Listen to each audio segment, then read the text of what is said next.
মূল্যবৃদ্ধির প্রতিযোগিতা চলছে সবজির বাজারে। আরো খবর জানাতে টাঙ্গাইল থেকে সরাসরি যোগ দিচ্ছেন সহকর্মী মাসুদ রানা। রানা, সবজি বাজারের কি পরিস্থিতি, কতটা অনুকূলে রয়েছে দরদাম?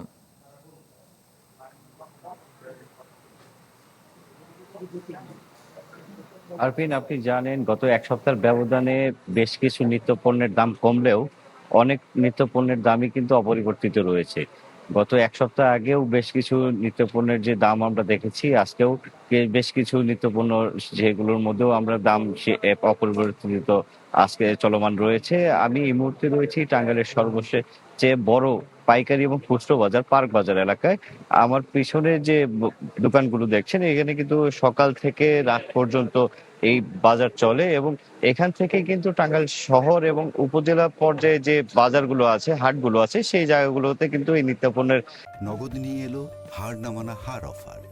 সর্বনিম্ন 10,000 টাকা রেমিটেন্স নগদে পাঠালে থাকছে স্বর্ণের হার জেতার সুযোগ। যে পণ্যদ্রব্যগুলো রয়েছে সেই পণ্যদ্রব্যগুলো যায় এবং এখান থেকেই কিন্তু মূলত সকাল থেকে যে পাইকার আড়তদার রয়েছেন তারা কিন্তু সকাল থেকে সন্ধ্যা পর্যন্ত এখানে বিক্রি করেন। এবং আমি যদি আজকের বাজার দরটা একটু বলি, আজকে শসা বিক্রি হচ্ছে 70 টাকা কেজি দরে, টমেটো বিক্রি হচ্ছে খুচরো পর্যায়ে 110 টাকা এবং পাইকারি বিক্রি হচ্ছে 100 টাকা।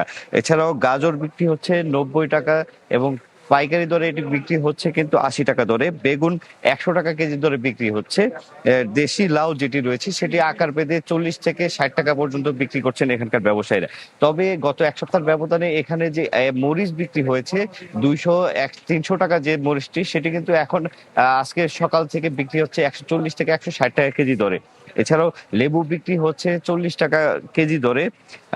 এছাড়াও আমি যদি বলি, এখানকার যে সাধারণ ক্রেতা রয়েছেন তাদের সাথে আমি কথা বলেছি, তারা আমাকে জানিয়েছেন যে গত কয়েক সপ্তাহ ধরেই যে বৃষ্টির কারণে এখানকার যারা ব্যবসায়ী রয়েছেন তারা বারবার বলছেন যে বৃষ্টির কারণে কিন্তু পণ্যদ্রব্য যেগুলো রয়েছে, বিশেষ করে নিত্য পণ্যের প্রয়োজনীয় যে পণ্যদ্রব্যগুলো, সেগুলো কিন্তু উত্তরবঙ্গ সহ বিভিন্ন জেলা থেকে এই টাঙ্গাইলে আসে এবং সেখান থেকে কারণে বিভিন্ন পরিবহন লেবার সহ যে এই পণ্যদ্রব্যগুলোর যে এই রয়েছে সেগুলো কিন্তু অনেকটাই কম বাজারে উঠেছে, যে কারণে অনেকটা দাম বেশি রয়েছে।